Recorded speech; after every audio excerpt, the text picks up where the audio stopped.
कांग्रेस के लिए कई राज्य इकाइयों में मुश्किलें थमने का नाम नहीं ले रही। दिल्ली में पहले ही कई मुश्किलें थी, अब छत्तीसगढ़ कांग्रेस में भी एक नई मुसीबत कांग्रेस के सामने आई है। यहां एक नेता राधिका खेड़ा ने पार्टी से इस्तीफा दे दिया है। उन्होंने दावा किया कि मेरे अयोध्या जाकर रामलला के दर्शन की वजह से लगातार पार्टी के भीतर मेरा अपमान किया जा रहा था। उन्होंने पार्टी के कुछ पदाधिकारियों पर गंभीर आरोप लगाए। कहा कि छत्तीसगढ़ कांग्रेस के एक नेता सुशील आनंद शुक्ला ने अपने 2 साथियों के साथ रायपुर के पार्टी ऑफिस में उनके साथ अभद्रता करने की कोशिश की। साथ ही भारत जोड़ो यात्रा के दौरान एक अन्य नेता ने शराब ऑफर की, ये भी आरोप लगाया। जब इसकी शिकायत सचिन पायलट समेत कई बड़े नेताओं से की तो इसे अनसुना कर दिया गया।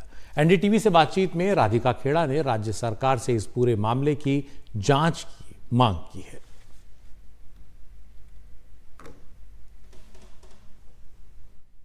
हमारे साथ है कांग्रेस की पूर्व प्रवक्ता राधिका खेड़ा।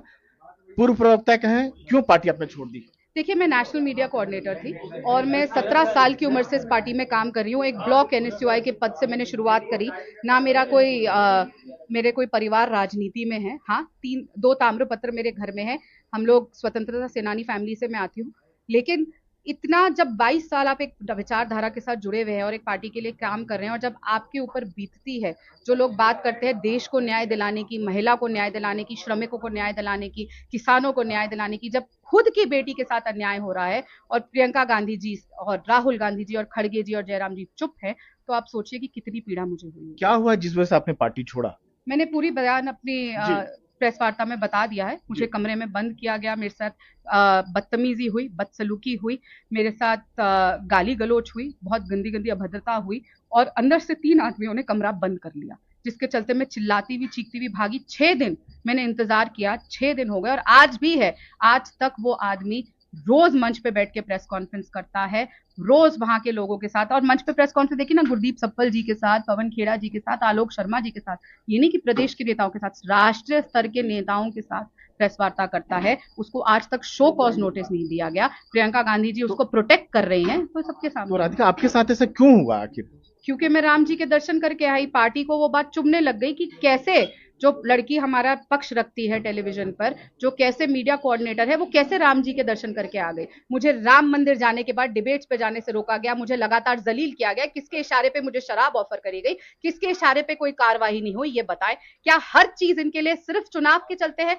तो इसीलिए वो मेरे लिए कोई न्याय नहीं किया जाएगा। आप बातें करते हैं न्याय की, तो अपने पार्टी में न्याय करके दिखाते हैं ना। बोलते कि इस लड़की के साथ हमने न्याय किया, सामने कोई कार्रवाई करते। जब बात कर रहे हो, आप कैसे दोगे किसी को न्याय जब अपने घर को आप नहीं संभाल पा रहे हो, देश संभालेंगे? बीजेपी में आप कहीं से उनके इशारे पर कहीं भी जो आरोप लगा रहे हैं, बता दीजिए, प्रूफ करके दिखा दीजिए। इसमें कहां भारतीय जनता पार्टी आ गई? एक लड़की को अगर कमरे में बंद कर दिया जाता है तो वो भारतीय जनता पार्टी के कहने पे किया, और अगर वो कह रहे कि भारतीय जनता पार्टी के कहने पे हुआ है, जो लड़की लगातार 22 साल से कांग्रेस के लिए हर झूठ जो वो कहते थे बोलने को बोलती थी, हर चीज जो वो कहते थे करने को वो करती थी। वो कहती थी बोलो भारतीय जनता पार्टी संविधान के खिलाफ है, भारतीय जनता पार्टी आरक्षण के खिलाफ है, भारतीय जनता पार्टी महिलाओं के खिलाफ है। जैसा पार्टी लाइन कहती थी मैं करती थी। तब तक मैं बहुत अच्छी थी।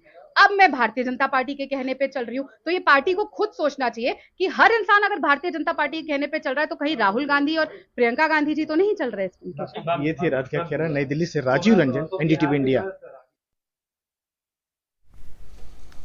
और इस मुद्दे पर बीजेपी को भी कांग्रेस पर हमले के लिए एक मौका मिल गया है। उत्तर प्रदेश के मुख्यमंत्री योगी आदित्यनाथ ने इस मुद्दे पर कहा कि कांग्रेस लगातार राम भक्तों का अपमान कर रही है। जो राम भक्त है वह राष्ट्रभक्त भी है। जो जितना बड़ा राष्ट्रभक्त है उतना बड़ा राम भक्त है। यह संबंध राष्ट्रभक्त और राम भक्त का है। जो जितना प्रखर राष्ट्रभक्त होगा उतना ही प्रखर राम भक्त होगा, और जो जितना राम विरोधी होगा उतना वह राष्ट्र विरोधी होगा।